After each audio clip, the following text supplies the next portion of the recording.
The cable airwaves have been so filled with live coverage of Trump's speeches that this week he jokingly complained he has to keep writing new ones. And then he went after the pundits. So, George Will is a disaster. The guy's a disaster. Honestly. Another one, Karl Rove. No, he's terrible. He's terrible. He's terrible. He still thinks that Mitt Romney won. The press. You said last night in Dallas, generally speaking, unfair to you. You really believe that, or was that just hyperbole? No, I think generally speaking, unfair. I met some political reporters who are absolute horrible human beings, and they're liars. I've also dealt with some that are extremely honorable, extremely talented, and really good. Well, here's a non-horrible human being. I sat down with National Journal columnist Ron Fournier here in Studio One.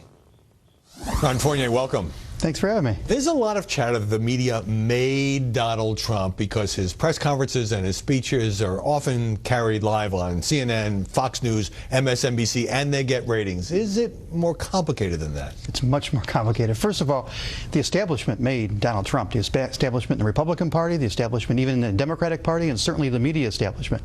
We have all let down voters. Voters are really upset with the political and media elite, and they've created there's this huge vacuum for somebody to step in and satiate people's hunger, and that's what Trump has done. So it kind of starts with a letdown on our part, but then it gets much more complicated after that. Well, I wonder to some extent it reflects, and a lot of people miss this, Trump's, for lack of a better phrase, media mastery, because he knows how to drive a news cycle. He knows how to be interesting and entertaining and bombastic and insulting enough that when he does give a speech or hold a press conference, it's not the typical, carefully calculated politician speak, and that does get ratings. Right. I think that's hitting on one point I wanted to make, that there's some symmetry, some commonality in the needs of the voters and the media.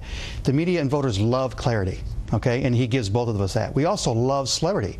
We love covering celebrities, and our culture now has been celebritized, and Trump is feeding it right into that.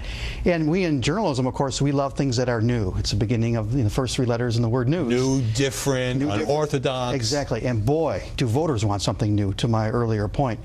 In addition to that, the media, our biggest bias isn't that we're necessarily liberal or Republican, or although there is a political bias, but the biggest bias, as you know, are ratings, conflict, and clicks.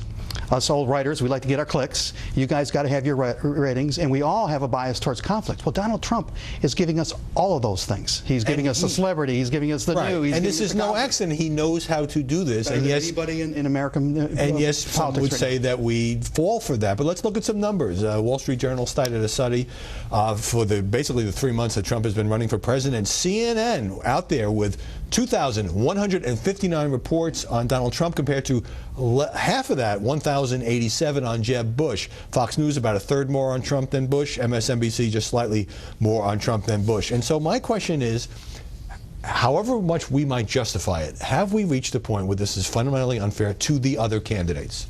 I don't know. Again, it's complicated. Look, those numbers are out of whack, but he is the front runner, and we are being used. And if Scott Walker was the front runner, we'd be spending this much attention on him. Oh, come on! And it's a double-edged sword. Every press conference would be carried live, and every speech would be carried live. Oh, yeah. Now, maybe not to the same degree that Trump is, because of the things I talked about. But when the front runner gets in gets in front of the target, they get more publicity, and it can go both ways. And it may be about to go both ways on Trump when you get this kind of attention. Don't forget, in addition to all the cynical things I mentioned about the media, what we want, our number one fundamental mission is supposed to be to hold these folks accountable. Well, Donald Trump could be president of the United States. And us pulling our punches and stepping back and saying, hey, we're going to ignore him because he's a clown, isn't what we should be doing. We need to really be pushing him. Also, Trump is constantly doing interviews with everybody from Chuck Todd to Bill O'Reilly to Howard Stern. He calls into shows that don't put him on camera. He generates news. Jeb Bush was doing almost no TV news for a while. And he talks to newspaper reporters, and he gets in all the stories, even when the stories are not primarily about him. Maybe that's something that a candidate like Hillary Clinton could learn from. Maybe access, although it can hurt you.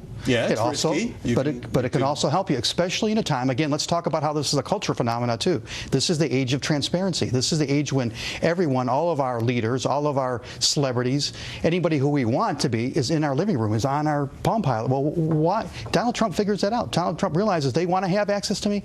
I'm going to give it to him. Yeah, he's not hiding behind any curtain. But now, There's been constant coverage of Trump for failing to correct a New Hampshire town hall questioner who called President Obama Muslim and not American. Is the press pumping this up because, let's face it, a lot of the pundits, establishment media, does not like Donald Trump? That might be part of the reason, but isn't the main reason the fact that it's wrong? That the president is not a Muslim and the president is a Christian?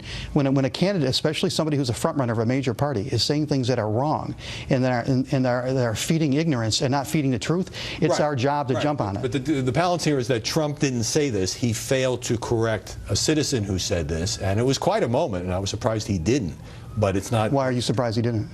Because the moment seemed right for him to. There you go. Right. And the fact that he didn't say it tells you something about him.